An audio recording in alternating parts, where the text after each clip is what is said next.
Hello everyone, class 11th mathematics प्रश्नावली बच्चों क्या है। देखिए 5.2 प्रश्नावली 5.2 हमने पूरा कंप्लीट करा दिया था। आज के इस वीडियो में बच्चों हम क्या क्या बात करने वाले, द्विघाती समीकरण जिसको क्वाड्रेटिक इक्वेशन कहते हैं। ठीक, तो देखिए बच्चों होता क्या है क्वाड्रेटिक इक्वेशन, इसके बारे में हम लोग चर्चा करते हैं। तो बुक को रखते हैं साइड में और सॉल्व करते हैं। देखिए class 11th maths chapter number 5 quadratic equations and complex number वाला चैप्टर है और ये द्विघातीय सूत्र बच्चों। तो ध्यान देना, द्विघात समीकरण का मानक रूप क्या होता है बच्चों, ax² + bx + c = 0 होता है। क्लियर। और जहाँ क्या होता है बच्चों, where a, b, c belong to real number, a b c क्या होते हैं, रियल नंबर होती हैं, वास्तविक संख्या होती है बच्चों। और एंड a ≠ 0 बच्चों, a अगर 0 नहीं होना चाहिए कंडीशन है। अगर बच्चों a की वैल्यू 0 यहाँ पे पुट कर देंगे तो x² गायब हो जाएगा। जब x² यहाँ से गायब हो जाएगा तो क्वाड्रेटिक इक्वेशन यानी कि द्विघात समीकरण होगा ही नहीं, क्योंकि यहाँ से जब a 0 होगा तो 0 x² में गुणा करेगा 0, यानी x की 2 घात गायब हो जाएगी। इसलिए ये आपका द्विघाती समीकरण नहीं हो पाएगा। इसलिए क्राइटेरिया कंडीशन दे रखना, आपको मेंशन करना नहीं भूलना है। ठीक, अच्छा तो देखो विविक्तिकर क्लास 10th में आप क्या पढ़े थे, विविक्तिकर डिस्क्रिमिनेंट बोलते हैं, द्विघाती सूत्र जिसको क्वाड्रेटिक फार्मूला भी बोलते हैं। तो आप लोग क्या पढ़ा था बच्चों वहाँ पे, जो वहाँ पे हम लोग क्या करते थे, d पढ़े थे बच्चों, d बराबर पढ़े थे b² - 4ac। ठीक, और जानते थे वहाँ पे बच्चों एक चीज़ और पढ़े थे, ध्यान दीजिएगा, हम लोग ये पढ़े थे कि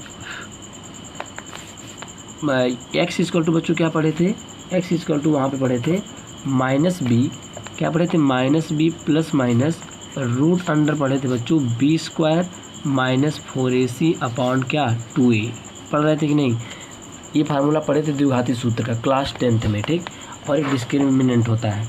तो देखिए, और एक चीज़ हम लोगों को ध्यान में रखते हुए चलना है, ये हमारा विविक्तिकर होता है।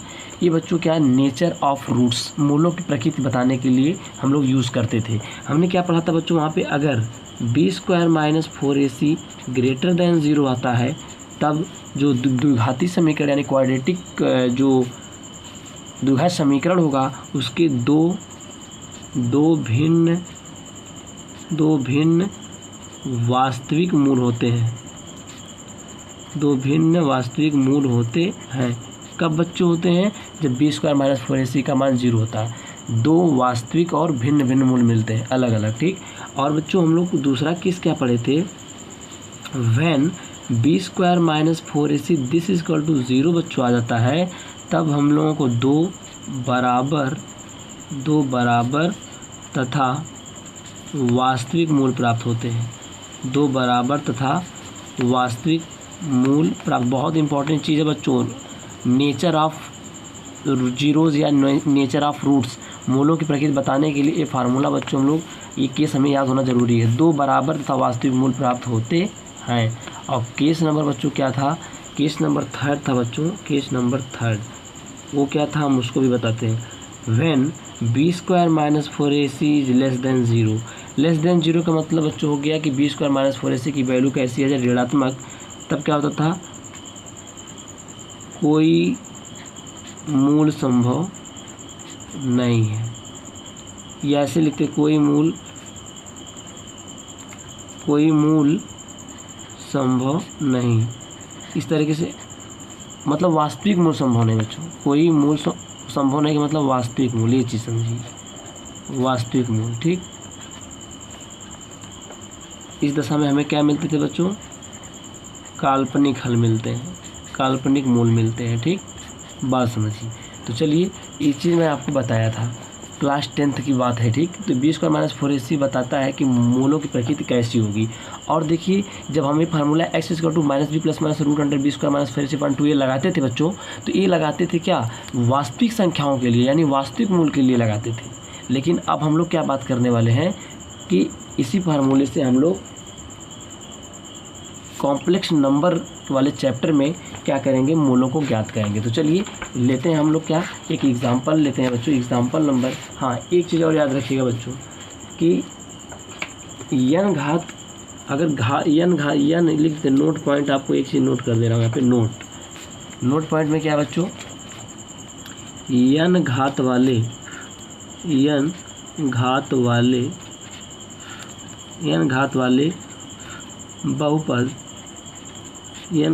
बहुपद बहुपद के n शून्यक होते हैं, n शून्यक मतलब मूल, n शून्यक होते हैं।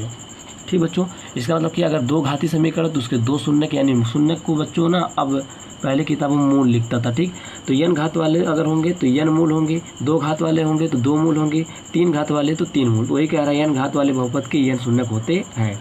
तो बात समझ में आई। चलिए अब हम लोग एग्जाम्पल नंबर, इसी वीडियो में एग्जाम्पल नंबर 9 को भी सॉल्व करेंगे। एग्जाम्पल नंबर बच्चों 9, ये क्या कहता है? कहता है x² + 2 दिस इक्वल टू 0 को हल कीजिए बच्चों। ठीक, को हल कीजिए। ठीक, तो हल करते हैं इसको, देखिए ध्यान से।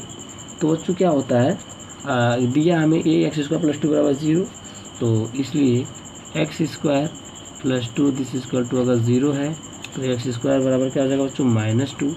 तो इसको बच्चों x² बराबर √ क्या, मैं इसको ऐसे नहीं लिख सकता हूँ 2 × -1। बोलिए बच्चों, कोई दिक्कत? कोई दिक्कत नहीं। √ ध्यान से देखिएगा, इसको इस तरीके से लिख दिया हमने, 2 1 कम तो तभी -2 आएगा बच्चों। अच्छा, यहाँ से बच्चों स्क्वायर हट जाएगा, तब तो रूट लगेगा इधर। 2 × यहाँ -1 की जगह बच्चों हम लिखेंगे आयोटा का स्क्वायर। सिंस मेंशन कर दीजिएगा बच्चों, i² = क्या होता है? -1। कॉम्प्लेक्स नंबर में i² की वैल्यू क्या होती है? -1। अच्छा बच्चों, 2 का स्क्वायर रूट ऐसे ही रहेगा √2, i² का वर्गमूल क्या हो जाएगा बच्चों? i। तो इस तरीके से बच्चों आप समझ सकते हो। और स्क्वायर रूट लेते समय सामने क्या लगाते हैं? प्लस और माइनस।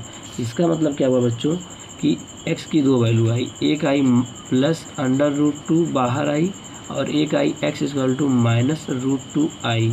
इस तरीके से मैंने आपको बताया। देखिए, दो घात का समीकरण था बच्चों, क्या घाती था? दो घाती था। कितने मूल आ गए? दो मूल आ गए। क्लियर? अच्छा बच्चों, अब एक चीज़ ध्यान दीजिए। अब हम लोग क्या करेंगे? एग्जाम्पल नंबर 10 करते हैं। ये बच्चों कौन था? Example number 9। अब हम लोग क्या करने वाले हैं? एग्जाम्पल नंबर क्या करेंगे बच्चों? एग्जाम्पल नंबर 10 भी सॉल्व करेंगे। क्लियर? वो क्या है, ध्यान से देखना। x² + x + 1 बराबर 0। बात समझ आ रही है? देखना बच्चों, तो यहाँ क्या करते हैं? x = क्या फार्मूला था? -b + -√b² - 4ac अपान क्या होता है बच्चों? 2a। तो यहाँ देखना, -b की वैल्यू देखो, a होता है, a b होता है और a c होता है। तो यहाँ a b c तीनों 1 हैं। 1 + -√1 का स्क्वायर 1 -4 × 1 × 1, क्योंकि a की वैल्यू 1, c की वैल्यू 1 यहाँ से मिल रही। ठीक, अपान 2 × 1, तो ये हो जाएगा -1 + -√1 -4/2। तो बच्चों ध्यान देना है एक चीज़ यहाँ पे। अब हम क्या करते हैं, इसको हम सॉल्व करते हैं। यहाँ पे देखना, यहाँ पे क्या करते हैं बच्चों? इसको, इस चीज़ को देखना है, इस चीज़ को। ठीक, -1 और प्लस माइनस √ आएगा बच्चों -3 और अपान क्या होगा बच्चों? 2। अच्छा, इनको कैसे सॉल्व करते हैं बच्चों? ध्यान देना। -1 + √3 गुणे इसको बच्चों -1 लिख सकते हैं अपान 2।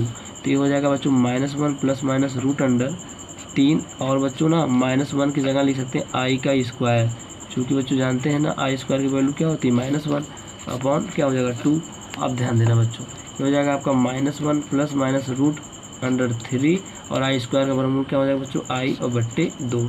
इस तरीके से बच्चों हमने क्या निकाल लिया? x के इस क्वाड्रेटिक जो इक्वेशन था एग्जाम्पल नंबर 9, इसके दोनों मूल निकल गए।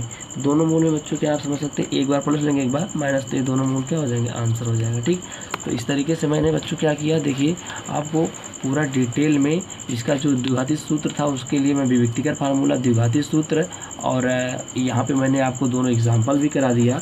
इसी तरीके से बच्चों हम मिलेंगे आपसे नेक्स्ट वीडियो में और एक्सरसाइज 5.3 के साथ। तो thank you so much and wish you all the best बच्चों। मिलते हैं नेक्स्ट वीडियो में। Thank you.